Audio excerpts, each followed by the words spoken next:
the New Zealand Tech Podcast, brought to you by Gorilla Technology, proactive and strategic IT. Hey folks, greetings and welcome along to the New Zealand Tech Podcast. I'm your host, Paul Spain. Today, real privilege to be sitting down having a chat with Josh Robb. Welcome along, Josh. How are you? Hey, Paul. Great to meet you and be here. Yeah, likewise. Maybe you can fill folks in where you fit into this big wide world of tech and startups here in New Zealand. Yeah, so I'm one of the co-founders and the Chief Product and Technology Officer for Tend Health. And so we are a healthcare service provider. So we're a technology business and a healthcare service business in one, which is a really exciting and interesting thing to try and do. It's kind of like trying to mix oil and water some days, but we're trying to imagine a whole new way of delivering healthcare services, both for consumers, but also for the primary care workforce. So for GPs and nurses and the other people that work in primary care. You will have seen lots of media over the last 12 months about problems in healthcare, and particularly in primary care, and how unsustainable it is, burnout, workload. There's all sorts of challenges on the workforce side. And at the same time, there's real issues with equity in New Zealand in terms of the kind of access to services in different parts of the country, what kind of experience people have and whatever else. So we're trying to kind of come up with a new model for how we deliver that really provides an improvement from a consumer perspective, but also really provides a much better and more sustainable job for the people that are actually working in those services and delivering those services on a daily basis, because I think there's been a real lack of meaningful change in that space in a long time. Yeah, I agree. It seems like a really good opportunity. So it's exciting to see you and the Tend team taking it on. Yeah. So definitely looking forward to delving into that. But I thought maybe to start with, we can hear a little bit about sort of your journey in the sort of software development and startup world. You came from PushPay, sort of prior to Tend, but there's a bit more back from there. So what was it that sort of initially drew you into the world of tech?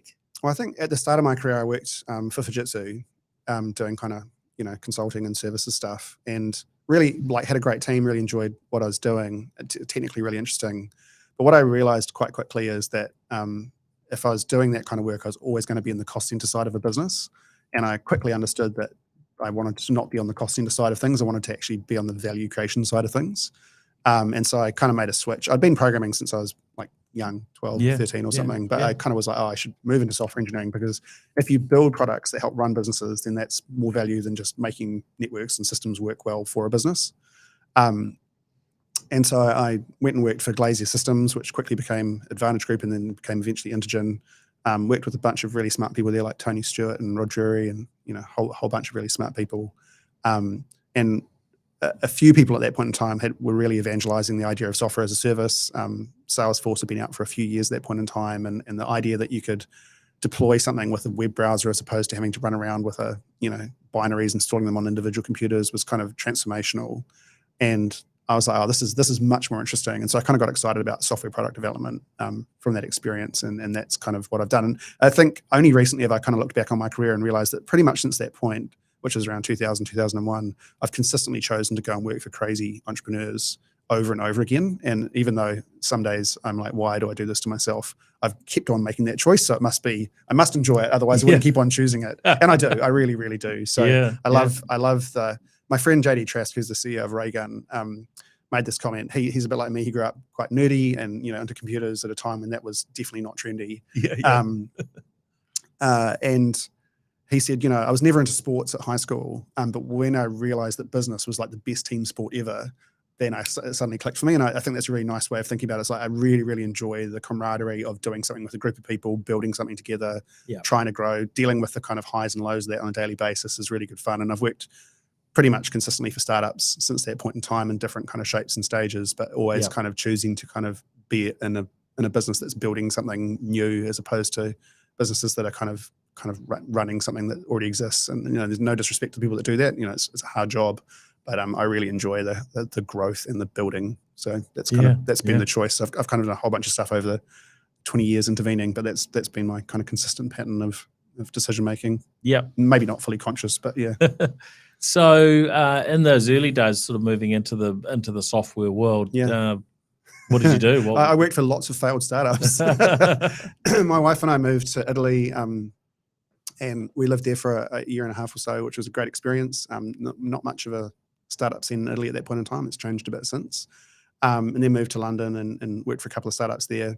Some really interesting kind of ideas, really interesting ideas. None of them made very much money. In most cases, I ended up having to get new jobs because they didn't make money, which was disappointing because you spend a lot of time building software and really sweating the details and thinking about how to make things work well and how to make things work great for users and to look beautiful and to be architecturally elegant and to be safe and secure. And there's lots of things to do building software.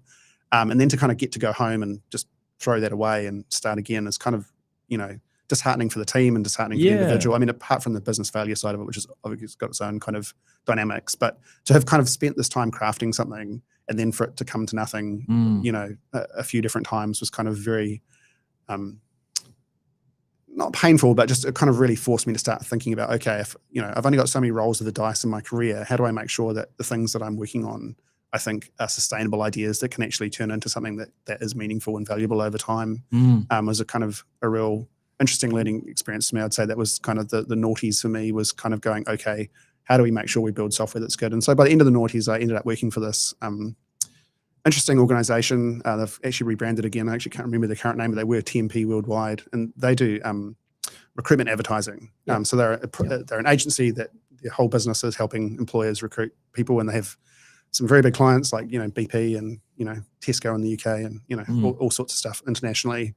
But we ended up doing a startup within that business, which was really interesting. So we built an applicant tracking system, which is a job application system that you use for managing. We ended up selling it to sort of 15 or 20 of the FTSE 50. It was a great little business. The company that I was actually working for was acquired by TMP, and TMP acquired it because of the relationships they had with those customers. And we'd built a really nice little recurring revenue software as a service business inside this agency. It was doing, 7 figures in pounds, which was great. And a small team working on it, really proud of what we built. And the acquirer came in and were like, yep, we love your relationships with these businesses. We have a competing product that's a little bit different, but sells for probably 10x what that one does. Wow. We want to sunset your product and sell them this one instead. And I was like, look, you cannot fault the strategy there. It was a great business decision. It was painful to have to sunset a product and to kind of work with these customers we've been working with for kind of 5 or 6 years to kind of be, hey, look, we're turning this off. How can we support you migrating to something else? By the way, we've got something else. Really tough on the team. People invest in the things they build. But a really great experience and really interesting experience to go through. I learned lots about how not to write SaaS contracts out of that, actually, and the importance of having good termination provisions, because it turned out we actually didn't have a legal right to terminate some of our customers, which was which was interesting. But really interesting experience and really, really fun, really great team. And then coming out of that, I'd worked in the UK, and then my wife and I had lived in Melbourne for a couple of years, and then had a kid and moved back to Auckland to be close to family. And I kind of kept working with them and running the team kind of through that whole experience. But I kind of found myself in 2013 contracting in Auckland for a little bit, which was great. But it was the first time I'd worked in New Zealand in about 13 or 14 years. And looking for what to do next. And I'd been carpooling with this guy, Phil Howie, who was the founding engineer at Pushpay since 2011 or something. I'd known him. He'd come to me and said, I've got these friends and they want to build this app you can use to pay for things. What do you think? And I was like, well, this seems like a bad idea. Whatever you do, don't take it. It's probably the worst business advice I've ever given anyone in my life. But I was like, make sure you get paid for that, because it seems unlikely it's going to turn into anything.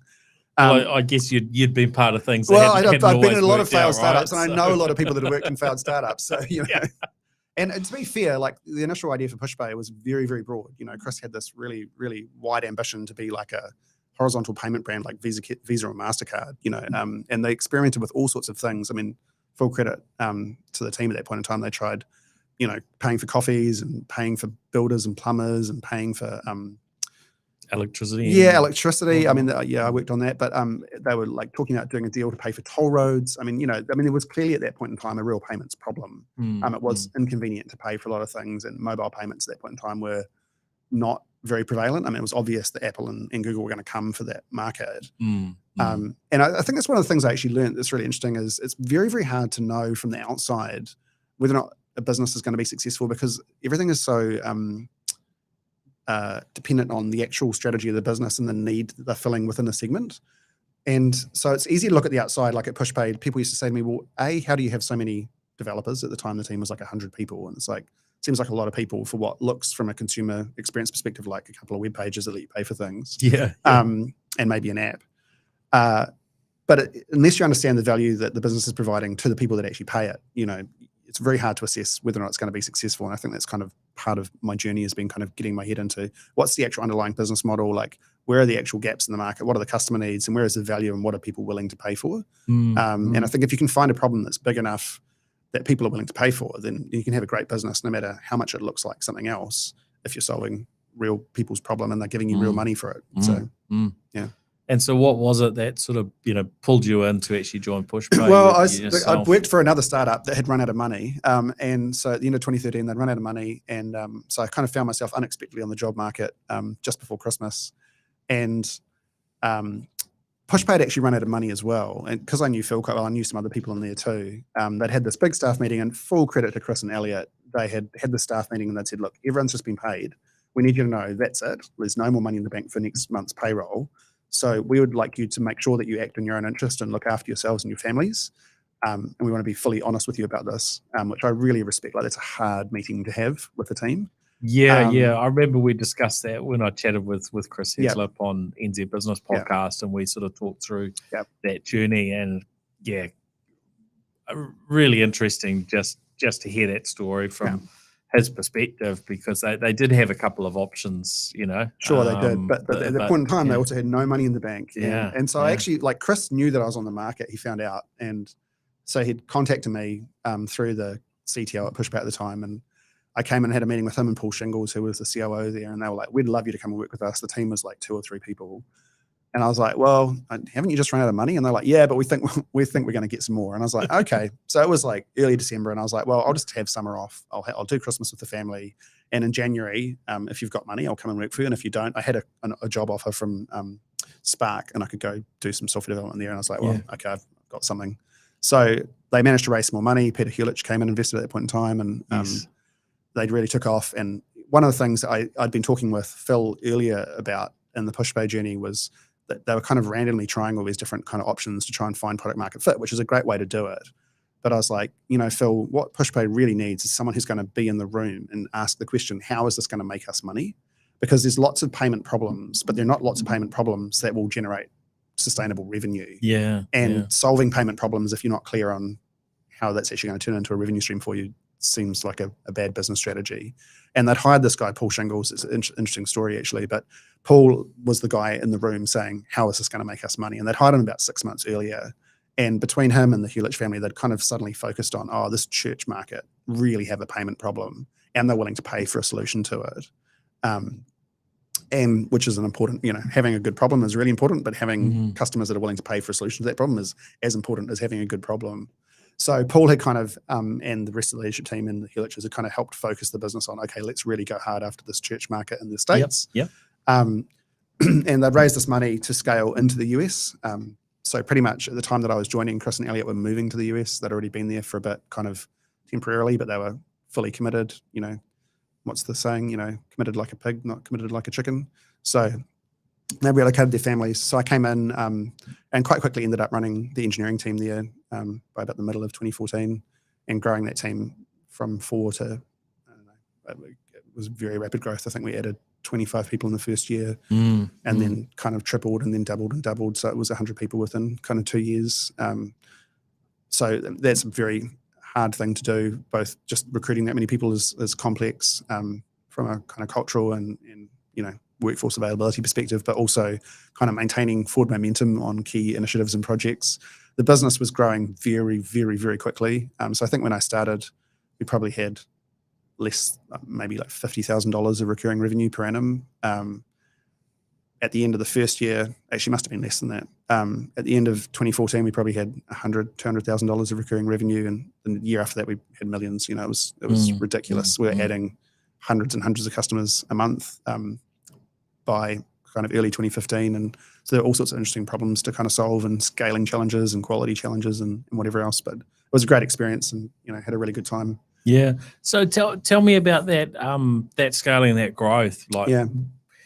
had you needed to hire at that sort of pace No. before? Like, what did you put into play to make that work? Was it sort of, extra roles that were, able to carry that a lot? And, what were the kind of the challenges and the solutions to to make that It's a work great out well? question. I mean, I think there's kind of quite a few different layers to it, but one of the things that was really nice is that kind of Chris and Elliot had a really clear kind of vision of what they wanted to make from a product perspective. They weren't always fully aligned, but they had quite a clear idea of the kind of general category problems they wanted to solve. And they managed to build, and I think full credit to them, they really understood that the most important thing is not actually the technology or the product, it's having customers that are willing to pay you for a problem. I've already said this, but that's the real key test. Yeah. And so they sold quite a long way ahead of where the product was. They kind of sold the vision as opposed to what they had. And, there were early adopters that were willing to say, yep, look, we can see that this is very thin at the moment, but we also love what you're saying and where you're going. And their vision was absolutely spot on. If you look at what happened in that kind of that charitable giving space in the US, 20 years ago, 10 years ago, before PushPay, that was mostly checks and people putting cash in buckets. And that clearly was not going to be sustainable at that point in time. Someone needed to bring a solution to that problem because people are carrying less and less cash. I don't have any cash on me today. I don't know if you do, but I had to go to something yesterday. My wife was like, "Have you got any money?" I was like, "No, I don't have any money." But so they sold the vision, and then as soon as you have customers, then you start getting feedback, right? So there are all these people saying, "Well, where's this thing that I need to be able to do my job? Or I have this problem, and I'm using your product, and I can't solve this problem myself. Like, how is this problem going to get solved?" So we had like very clear feedback from the early customers and from the sales team about what we needed to build to win more business and to keep the business that we had. It was not ambiguous. Like, they were all aligned on like 3 or 4 really key things. Right. Yeah. And those things were not trivial. They were quite significant initiatives, but it was really obvious what needed to be built. And so the whole team, it was really easy to align the team because it was like, everyone's telling us we need these 3 things. So we need to go really hard after these 3 things. And at the same time, we need to hire a team of people that can let us do these things faster and with high quality and, whatever else. So it was really a matter of kind of going, okay, we know how the work we've got to do, like, at least at a high level, we know what customers are demanding. And that's a great place to be. Like, if you've got a product and your customers aren't telling you they want more stuff, then, that's in itself a feedback, right? So we had this really clear kind of backlog of work or roadmap of things we needed to achieve. And it was like, well, how are we going to get all this done? It's like, with the team at the time, it was maybe half a dozen people. It was like, okay, this is going to take 6 years. And so the pressure from the executive team and from the board was like, okay, how can we do it in 12 months or 18 months or 2 years? And I think one thing about PushPay that, was really kind of early in the DNA there was setting really ambitious goals. So being ambitious in terms of, how many new sales we wanted to get, being ambitious in terms of how long we wanted to take before we were willing to release something. The thing with PushPay is it's payments, and so it's both regulated, quite highly regulated in terms of the credit card side of things. And the PushPay also does a lot of transactions in the US banking system in terms of the equivalent of bank payments. It's worked quite differently over there, but that's also regulated in its own way. So there's all sorts of hoops and hurdles to jump through there. So going fast is hard. The standard that we set for the kind of customer experience and the quality of that experience is really high. And also because you're handling money on behalf of some other organization, and especially because it's charitable, like, that trust relationship is a really big deal. Like, a charity or a church saying, hey, we trust you to receive donations on our behalf for our people that are donating to us. It's kind of it's a significant choice for them. You can't stuff, you can't stuff that up, otherwise and then they're stuck. And this, exactly. And they lose the trust, like, they lose the trust of their givers, and then, they don't have the money to fund their services. Accidentally double charge someone or any of those sort of scenarios that we've all seen. And everything goes. And we had some horrific experiences, right? Some of them, our fault in terms of, we made mistakes in terms of the quality of what we built or operational processes or whatever else. But also, like, the banking system's actually kind of constantly broken to some extent. Especially in the US. Well, I mean, everywhere, like, the fact that credit card payments work at all is actually kind of a miracle, really. It's incredible what actually has to happen to make that all work.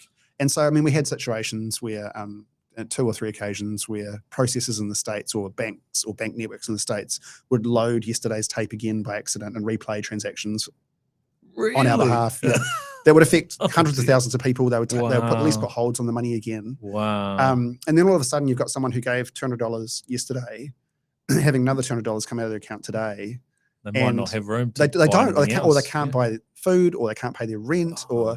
and there's no mechanism in the payment system to reverse that. You've just got to wait for that hold to expire. So how do you manage the response management around that, incident response management, customer communications, managing stakeholders in terms of, boards and everything else? It was a very exciting and difficult and painful experience. It does sound Yeah. it does sound pretty painful and stressful having to deal with those sorts of things. So how did you how do you get through those sort of challenges and end up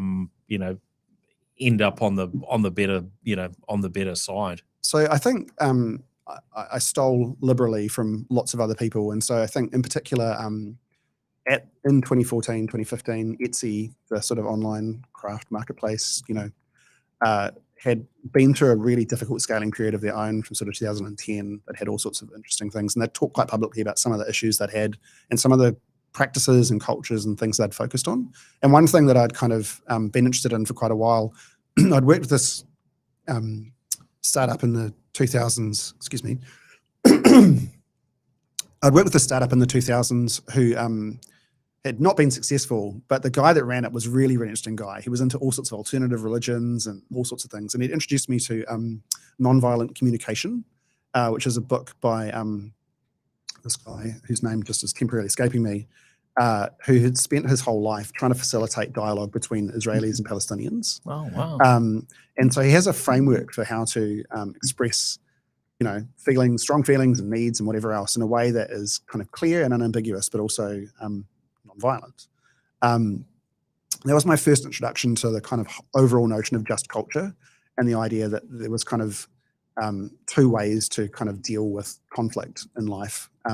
So on the one hand, you have sort of a punitive culture where, mistakes get punished. If you say something bad or do something bad, the wrath comes down, and it's how most companies tend to organize themselves. You have a target or a deliverable, and if you don't meet it, then you get beaten by whoever the, person is responsible until you do the thing. Yep. Or you can have a culture where it's restorative, where you say, hey, look, how do we learn from this experience? How do we hold people accountable, but also work to improve the systems and processes?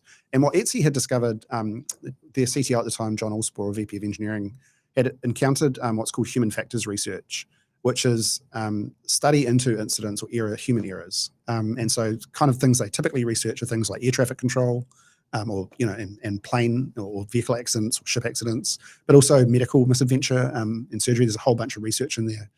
And in that world, there's been a lot of work done looking at the kind of root causes of system errors. And if you see like a plane crash, quite often it's like pilot error is the sort of prescribed reason. But in fact, pilots are operating within a system. It's a very complex system. I don't just mean the system of plane controls. There's air traffic controls and all the feedback they're getting from different things. Same with surgeons and hospitals or other kind of hospital monitoring systems, where it's not just an individual's error of judgment in the moment that causes this. There's a whole sequence of events that gets there.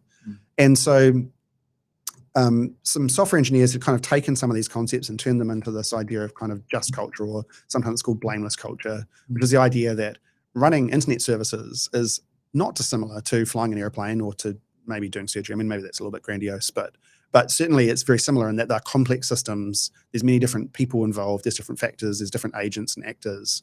And if you punish people for mistakes, you end up not being able to learn from things when they go wrong and figure out how to improve the system to make it safer in the future. Yeah. And I'd kind of been exposed to this kind of over, the intervening sort of 10 years or so. And so by the time I got to Pushpay, one of the first kind of things that happened really early on is that we did a release like in the first month or so of me being there, and it went really badly wrong. And so I was like, okay, well, we're going to stop and we're going to reflect as a group on this experience. I'm going to write down some notes about what happened and why, and actions that we think we can take that could improve this outcome next time. And so we started establishing that kind of learning culture and that sort of blameless culture really, really early at Pushpay. And it made it really easy, because one of the things that I started saying to people was, I was like, look, it's not fair to recruit people to come and work on a payment system. It's notoriously scary to work on payments. People don't like it normally. It's high consequence for getting things wrong. And so we can't ask people to come in and work on things and then beat them when things go wrong. We have to have a process where we say, okay, how do we make this better and safer next time? How are we able to go fast, but also able to go fast in a way that the individual is not going to end up being hung out to dry when something goes wrong? Yeah. And so we established that really early, and I think that was probably one of the key sort of factors. And there's a whole bunch of path dependence that's very hard to kind of necessarily know exactly, but certainly that's a ethos or a kaupapa that's still really alive today at Pushpay, and it's really cool to see it. And they talk about it across the whole business, not just the engineering part of it, but like the HR team talk about it. And it does not mean there's not accountability. It just means that when something goes wrong, we don't start with, Paul, you made a mistake. We're going to take you out the back and give you a beating until you don't make any more mistakes, because that's just not an effective thing. But it's like, hey, Paul, you said you're going to do X and you didn't do X. That is not, like, we can still have an accountability conversation with you about whether or not you've delivered on what you said you were going to do. It's when things go wrong, how do we as an organization learn from those mistakes and improve on our organizational systems and processes to do that? And I think really creating a learning culture was really, really important really early. It's really important to create that psychological safety. It's become very popular since. It wasn't a phrase that we used at the time, but it was absolutely trying to create psychological safety in the face of a really scary environment where we had a really, really very rudimentary system that was almost a prototype, to be honest, that was being sold very rapidly to a lot of organizations. And so we had to have a way to kind of go, how are we going to evolve this really quickly, improve its safety, improve its reliability, improve its performance, but not have individuals feeling like they're going to get castigated for things going wrong. Yeah, because you've only had so much time to develop what's there. There's all sorts of limitations, pressures, etc. And you've got to create that right sort of culture. And I guess in the startup world, which is starting to aspects of startup life as just the norm, I guess, within more and more businesses, right? That need to be able to move at pace and iterate and come out with new things and so on, right? It's I think it's essential for the survival of a lot of organizations that they actually take on these sort of startup type sort of tenants, right? And so that sounds like you got that really, really right really early on, which is great. I mean, and honestly, like, I don't think I'm a genius about this. I think it was just the right, obvious thing to do, and a bit of luck in terms of what I'd been exposed to. And I wasn't the only person in the organization that was aware of this. It was a movement that was building within the tech sector, and it's much more widely kind of appreciated and known now than it was then. But it was one of those really critical enablers for us culturally that allowed us to kind of safely hire people and onboard them and ramp them up. The other thing that happened just really quickly is that we had a production issue. I was still quite hands-on at this point in time at Pushpay. We had a production issue kind of late 2014, and I ended up having to do some database work one night quite late for an operational need. And again, like it's a classic scenario, a whole system of fail-safes and whatever failed, and I ended up accidentally sanitizing, removing a whole bunch of data out of the production database at about 11 o'clock at night. How did that make you feel? Oh, it was not a good night. It was a dark place. It was really not good. Even worse, one of our key investors was in the middle of demoing to Amex in Australia when this happened. So they were the one that found the problem. It wasn't obvious in the moment that what had gone wrong. So I got a call like 30 minutes later saying, hey, is there something wrong? And I was like, oh. And sure enough, there was. So, spent a lot of time recovering data, and the team had to do a whole bunch of work over the next few weeks to kind of fix things up. So we got things sorted out relatively quickly. But it was a really liminal moment for the organization, because I came in the next morning, everyone knew what had happened. And it was a really important test culturally for the business of, is this blameless culture? Is it truly blameless, or is Josh getting fired? And to be honest, I didn't know what was going to happen. But full credit to Chris and Elliot and Paul Shingles at the time, the COO. But obviously it was not a good incident, and we were able to talk about the consequences of this and the impact to, this investor and our brand and, whatever else. So as to say, we did not raise money from Amex at that point in time. Not that I actually know that was what was going to happen, but it was also really important to go, okay, yes, this went badly wrong. And we just did the same process. It was like, okay, what are we going to learn from this? How are we going to change things? What are we going to do differently next time? And we established a whole bunch of different ways of working at that point in time. And one of the big ones was actually we're at a size and a scale now where it's not suitable for one person to be working in production at 11 o'clock at night, because they're on a deadline. Like that's actually not a safe practice. Yeah. And so we're like, actually, we need like the kind of the startup hero, just, do an all-nighter to kind of get something done. It's like, actually, this acting against ourselves in this moment, we need to be more intentional about making sure we're putting people in a safe situation where they're well rested, and when they're doing highly risky things, they've got the appropriate support around them, so they're not just off soloing it by themselves. So we kind of made quite a few changes around that, and some of those things I still carry with me now in terms of how we get people to work on production systems when we're doing high risk stuff, because you can put it the wrong command in the wrong window and have very serious consequences, not just for yourself, but for many, many thousands of millions of other people. Yeah, and I think that there's a really good lesson, some learning in there, and I hope for listeners that they're catching this, because there is this sort of pace that comes, and you can end up with the sort of heroes that end up working long hours and so on. But we've got to recognize that actually that stuff's not sustainable, and we might sometimes think that this is the way it has to be, this is startup life and so on, and actually there can be flow-ons in terms of an impact into the business. There can be flow-ons in terms of the impact on families and so on, whether it's with the long hours, traveling and so on. And it's actually really important to figure those things out and to recognize how you're going to navigate through what sometimes are some pretty intense pressures, right? Absolutely. Like I can imagine you've got Amex opportunity, and and I'm not saying this was the case here, but where it was like, oh, we need to deliver this by this time because you've got this is the deadline. It was unrelated. We have to do it, right? There was a different deadline. These things can happen. Absolutely. Right? And you've got to work out when you say yes and when you say no to, and I just think like also pressures. Like I've learned a lot. My brother was kind of early very into kind of outdoor extreme kind of adventure stuff. He did a whole bunch of different things, ice climbing and mountaineering and whitewater kayaking and stuff. And he's an incredibly good risk manager. And one of the things that you kind of learn if you study kind of the history of misadventure and kind of outdoor stuff, if you look at incidents where people have been harmed or been in unsafe situations, often it's because people are fatigued, they're tired, and the decision making kind of gets progressively worse. And so you end up with a series of decisions that have been made from people that are under stress and are fatigued. And then the next thing you know, you've got a boat that's, in an unsafe situation, or you've got someone stuck up a mountain without the right equipment or without the right supporting team around them or whatever else. And I think, for building software products, services that run online, particularly if they're used by a lot of people or they run 24/7, or, that working with those systems is really similar to anything else.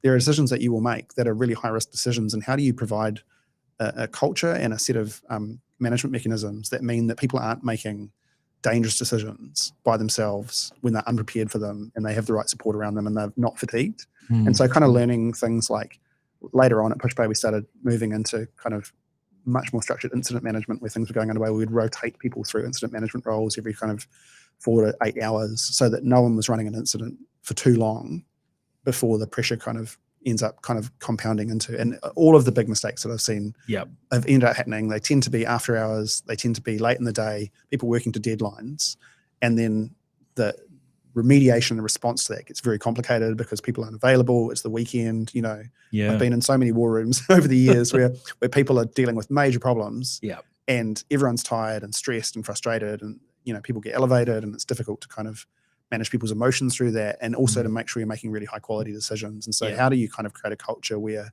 you're not running people so hot that you don't have the capacity to deal with the unplanned or the unexpected? I think in startups, that's kind of a really important question. Yeah, it's such a challenge, and we talked before the show around what Twitter's going through, and they're going through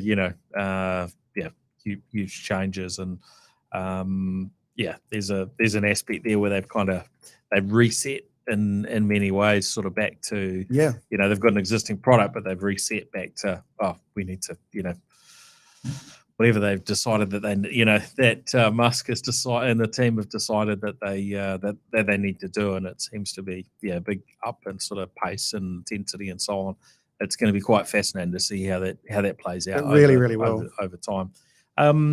Anything else you wanted to sort of share from that time at Pushpay? Because I'm definitely keen to learn about Tend. Yeah.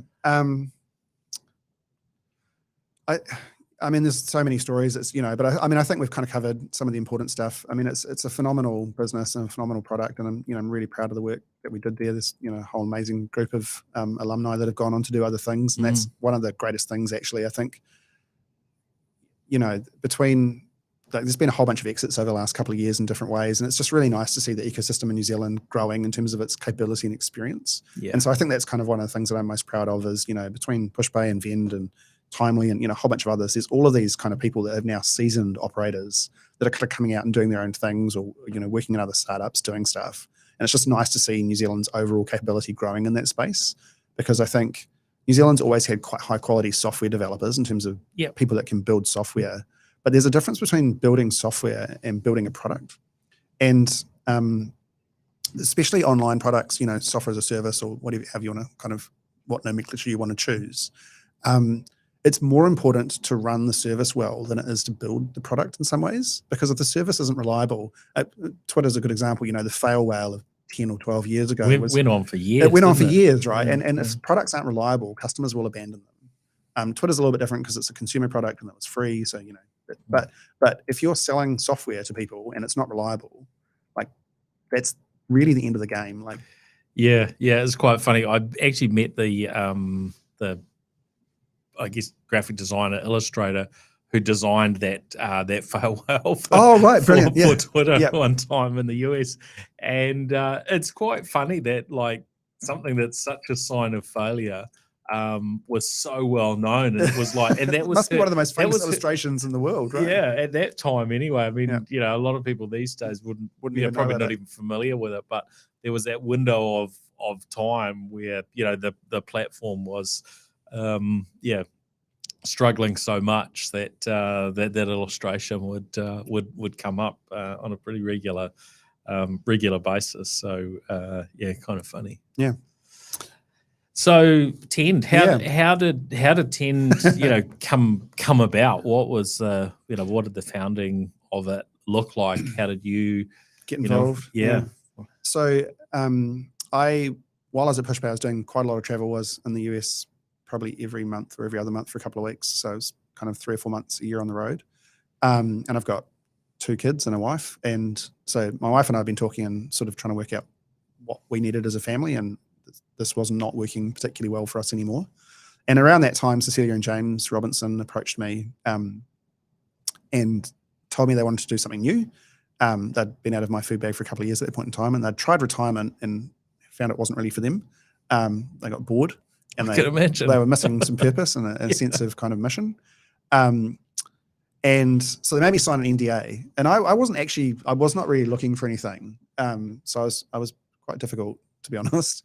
But they convinced me. They were very persuasive. They were like, look, we want to do something new, but we want you to sign an NDA. So I signed this NDA reluctantly. And they were like, we want to do a health tech startup. And I was like, okay, I'm quite squeamish. If there's, medical shows on, I tend to cover my eyes. If there's anything gory or, it's not my thing. Yep.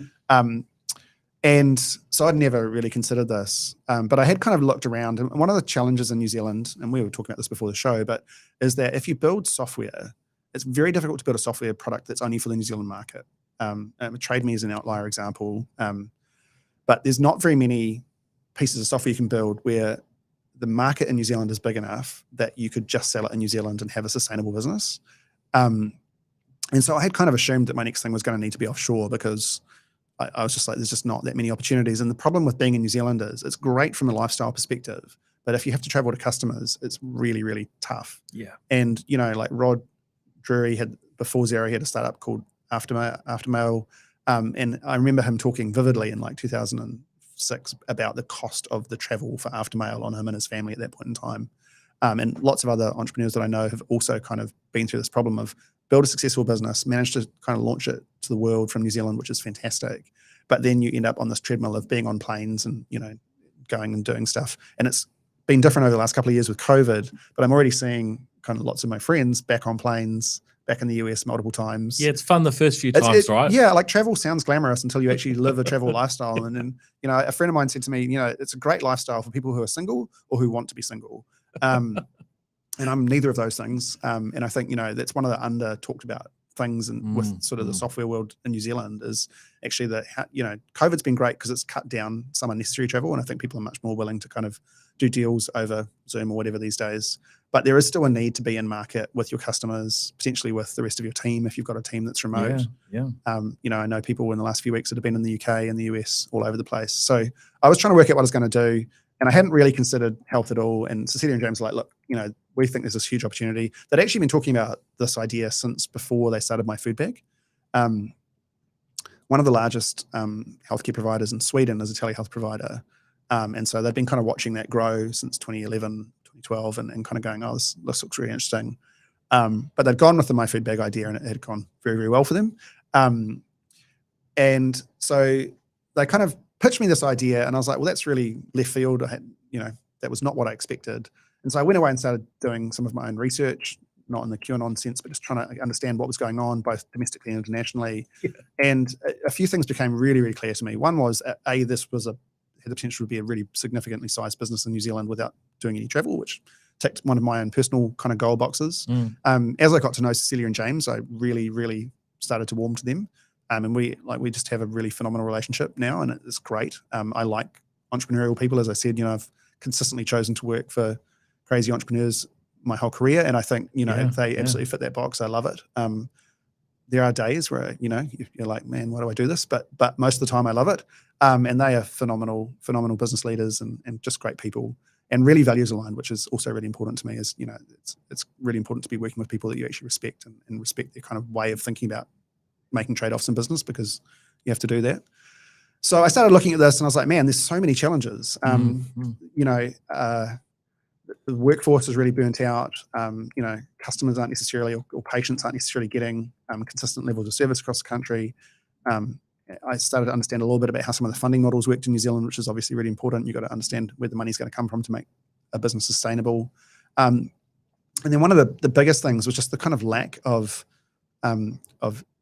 digitization of healthcare in this country. When you look internationally, pre-pandemic, this is my numbers from 2019 when I was doing the research, I think 2 out of 5 Americans had a telehealth episode of care in the previous 12 months in 2019. So that's pre-COVID. 40%. Yeah. Now that's a survey, so I don't know what the sample accuracy of that was, but it was it's still significant. And certainly New Zealand would have been. And in Northern Europe, it's entirely different again. By that point in time, you had Babylon Health operating in the UK, you had Kry in Sweden, Teladoc. There's a whole bunch, Doctor to Go. There was a whole bunch of providers offering kind of different kinds of services and different sort of segments and niches. And when I looked around New Zealand, there was nothing at that point in time that I was aware of. And so I got a real sense of mission, actually, because I was like, man, if New Zealand doesn't effectively produce an Indigenous sort of platform for doing this, or a company that does this, then it's going to end up becoming offshored. At some point in time, it's kind of like Trade Me and eBay, right? Because Trade Me was early in New Zealand, they ended up owning the classified space. And eBay, by the time they got around to looking at New Zealand, it was so well owned, there was no point in them doing a market entry as opposed to Australia. And I think that's been really, really good for New Zealand. It's been great for New Zealand tech in terms of talent and, working at scale and whatever else. It's been great, in terms of money that's being reinvested into Xeros. And, there's that wonderful flywheel effect that you get. But it's obvious that Apple have been working on a healthcare service for ages. It hasn't launched. There's no time frames that they're working on it. Amazon have been working on one for ages. Google have been working on one since 2002 or 2003. Microsoft have been playing in the space. You've got Babylon, there's a whole bunch. So I was like, sooner or later, some international player is going to go, actually, New Zealand's a nice bite-sized little thing. We'll just come in, we'll launch our solution here. There's heaps of complexity around this, but, what that will mean is that if they win the consumer momentum, all of our health data is going to go offshore, and we're going to become the product of some mega corporate. And I was like, actually, the control, the profits, I think that would be a really, really bad outcome for New Zealand. So I got really religious about this, to be honest. I was like, actually, New Zealand needs some domestically originated alternatives. Otherwise, we're going to end up in a really difficult situation in 5 or 10 years' time. Yeah, and look, I think that's actually a key kind of across the board, right? Yeah. We've discussed this on the New Zealand Tech podcast before, like whether it's the Amazons or whoever sort of coming into New Zealand. As much as possible, we want to control our own destiny locally, right? Yep. And look, we're not going to be able to do everything from New Zealand.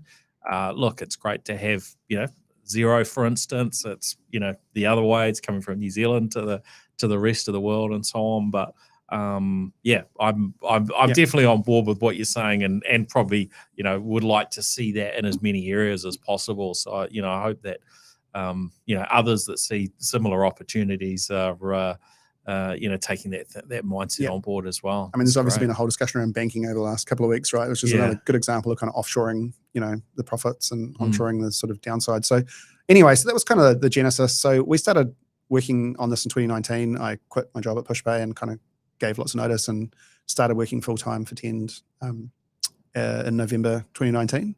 And it's been a really interesting experience since then, trying to work things out. But I think Teresa Gadding, who's our chair and one of our investors, has this great line. She says that in the early 2000s, Spark did this kind of big strategic retreat for the sort of senior team, looking at the impact of the internet on their business and what they thought the opportunities might be and some of the risks. And one of the big opportunities they identified at that point in time was healthcare.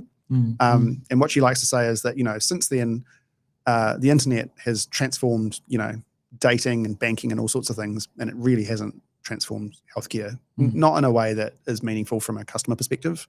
I think if you compare the experience of getting a GP appointment today for most of New Zealand to what it looked like 50 years ago, it would look very, very similar. You make a phone call, you get given a time, you get in your car, you drive to someplace, you wait in a waiting room and you go in. There's some computers, there's electronic medical records, there's not no change, but actually in terms of the overall experience, it looks very, very similar. And certainly my conviction is that in 10 years' time, I think most episodes of care for healthcare are going to start on your phone and move to the appropriate channel depending on what your needs are. When you look internationally, 60 to 70% of kind of primary care can be done remotely. If you think about your own experience, I don't know how often you see a doctor, but it's quite common to kind of go and see a doctor with some kind of new issue. They'll kind of have a conversation with you, might do an exam, but they might not even need to, because actually a lot of it is really medical history and whatever else. And I'm not a doctor, so I'm not trying to trivialize what they do. They'll refer you away for some investigation, a blood test or some other kind of test, and then they'll come back and they go, okay, we've got kind of a diagnosis. Here's a treatment plan for this. I'm going to prescribe you some medication or refer you to another service or a specialist or whatever. Quite a few of those things can be short-circuited. Well, they don't require you to be there in person. There's stuff that absolutely requires you to be there in person. You can't book a tetanus shot online. Yeah, and look, there's something to be said for face to face, right? And we shouldn't, devalue that and say that it shouldn't happen at all. No, absolutely not. When I'd certainly think of my sort of experiences with GPs and so on, there's an incredible inefficiency. Some GPs will be like, oh yeah, we can get you an appointment in 3 days' time. Well, that's not very satisfying. Other ones are like, oh yeah, we do walk-in appointments. You just turn up and then you jump in the queue, and then you might have to sit around for 90 minutes or something before you can actually see a doctor or nurse, whatever is needed. A lot of that just doesn't make sense. And as you say, there's quite often things that shouldn't need an appointment, and they or a face-to-face at least, and then there are variances around things like, oh, I just need another prescription, right? And then so what is that interaction looks like? Well, okay, so it's a 15-minute drive in there, and then it's wait for an hour, and then just how do we streamline some of this stuff? Seem really, really nuts, and so really, really ripe. So it seems like you got lots there to work with. Well, there's lots of opportunities, and I think like a lot of there's a lot of really good people in primary care working really hard, including technology vendors building really complex systems that have to do really important things that require really high reliability. Right, it's really important that your blood tests are tagged to you and not some other person. That they've got the right information in them, that they're connected to all the right systems. There's some hard stuff, but they're not really focused on really building out that customer experience. And I think what's happened over the last sort of 10 or 12 years with the introduction of smartphones is that consumers' expectations have moved massively in terms of what their expectations for customer service look like. there was a really good study that Wunderman, the advertising agency, did a few years ago called Wantedness, which was talking about the fact that brands need to demonstrate they want people as customers, and that consumers only really compare their experiences to kind of 5 key brands. This is in America and Europe, but all consumers are effectively, according to Wunderman's study, comparing their kind of customer experience to Apple, Amazon, Netflix, these kind of caliber of experiences in terms of signing up, making a payment, provisioning a service, whatever it is. The bar is very, very high. And when you're dealing with healthcare, a lot of the core services are great. Most doctors, most nurses, are working really, really hard, doing great work for their patients. It's not the service delivery that's the problem. It's all of the supporting experience around that. It's coming in and getting given a clipboard with 50 questions on it to fill in that you already filled in 6 months ago somewhere else. Like, how do I bring my information with me? It's like, how do I know the status of my prescription request? Why do I have to call a medical center and find out what's happened to it? Can't I just see what's happening somewhere? And so it's just kind of bringing a whole bunch of those kind of consumer design ideas to primary care in a way that works. And I think that's been one of the hardest things for us to work through. Is we have quite a clear idea of what we want things to do. The question is, how do we make it happen? And what it led us to quite quickly is we were like, okay, we can't be an online only service, because that means there's an entire category of things we can't do. And it's not safe, actually. And in New Zealand, it's also not funded, so it'd have to be private payer kind of thing. And there are some services in New Zealand now that do online only, and that's great. But I think it's very hard to kind of cohesively solve someone's healthcare needs if you can't actually poke and prod them and jab them and do the other things that you might need to do. I'm not a doctor, so I don't even know what's involved there. But but how do we kind of wrap much, much better customer service and much, much better customer communication around that? Because I think there's a lot of work that happens in health that's hidden from you as a patient or a consumer, but it's happening, but you don't know that it's happening. Like, where is my prescription repeat? So last week, for example, we launched a major, major feature around prescription repeats, just because you raised it. I'll brag about it. But what we did is we just kind of started at this problem from a first principles perspective. So there are some patient portals in the country you can log into a web page and ask for more medication. And as far as I know, I haven't looked at every single one, but I've looked at a lot of them. You make that request and that disappears into a black hole. And then eventually you get a text or a phone call or something from someone telling you what happened to it, or you can go and pick it up from the pharmacy. So we were like, well, actually, ordering medication is just like ordering something off Amazon. Like, it should be an order, and I should be able to see the status of it, and I should know what's happening and what needs to happen next. So in the Tend app now, when you request medication, give you the same kind of order tracker, timeline thing you get with Amazon. So it's like, okay, you've submitted your request, it's sitting there waiting for a review by a clinician. Okay, the clinician's reviewed it, and actually they've sent it to the pharmacy, you can go pick it up. And we've got a nice little thing you can say, okay, I've collected it, that's good. Or the clinicians looked and said, actually, you know what, we really need to see Josh again before we repeat this medication. We're concerned about other drug interactions or something else that's going on, or we need to just take some observations, make sure his blood pressure's okay. We need you to make an appointment. So they've got the ability on our side to say, yep, no, Josh needs an appointment before we can repeat this. And the app will tell you that, because your nice push notification, you can go and book an appointment. And soon, we can't quite do this yet, but in the very near future, we'll be able to say, actually, is that an online appointment or an in-person appointment? Or is that a lab test or something else you need to go and do before we just repeat this medication for you? So just really trying to streamline the kind of customer interactions and give you as a consumer more information about what's happening with things that you need out of your healthcare service, which doesn't sound that radical. It turns out to be devilishly hard to do. And I think one of the things that's been really interesting for us is going, oh, actually, we need to invent a whole new kind of operating model for this, because the current model doesn't really support that kind of communication. It's too small scale. So we've had to start building out some centralized teams and things to kind of help make these things work really well. But it's been a really interesting kind of learning experience to go, okay, like, what are the operational processes we need? What are the technical technology solutions we need? What does the customer experience we want to build look like? And how do we integrate all that together so that it kind of turns into a really integrated, seamless experience for you as a consumer? And also, the other side of this tension is, how do we also take workload off frontline GPs and nurses so they can focus on the people that are in front of them, not having to deal with this backlog of administrative work that they all have to deal with every day, and by moving that into a team that can kind of process that more efficiently. Sounds exciting. Sounds like there's a lot going on there. There is a lot going on there. Yeah, I'd love to delve in a bit more, but we're running out of time. I'm trying to think what else. We should cover off. Anything sort of particular. I think folks will be very interested to have a look and have a look at the app and so on. your coverage at the moment in terms of physical presence? Yeah, that's is a that great just question. Auckland at Yeah, this so time? we have 2 Tend branded medical centres in central Auckland, so one on Simon Street and then one in Kingsland. We've got another medical centre that we own in Pakuranga that will be relaunching rebranding as a Tend medical centre next year. And then we've just announced this partnership with Better Health in the South Island, so that's still very nascent, but we'll be planning to expand services nationwide. But obviously the physical infrastructure needs to come, like it would be very easy for us to launch the app nationwide right now, but we don't think that's the right thing to do for patients. We don't think it's the right thing to do for the system. It needs to be supported by local providers that are integrated into that whole kind of service model. And there are other, there are other companies in the market that make apps that you can use for your own practice if you have one.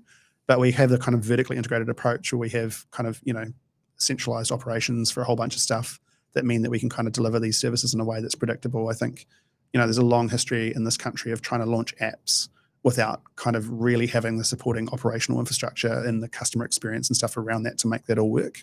And it's led to a little bit of almost PTSD from the health sector, to be honest, of going, apps don't work, which is something I hear quite a lot. So, we relaunched Simon Street at the end of last year. So prior to that, they had no app. It was just a normal medical centre with a phone and a fax. They don't have a fax anymore, which is I consider a win.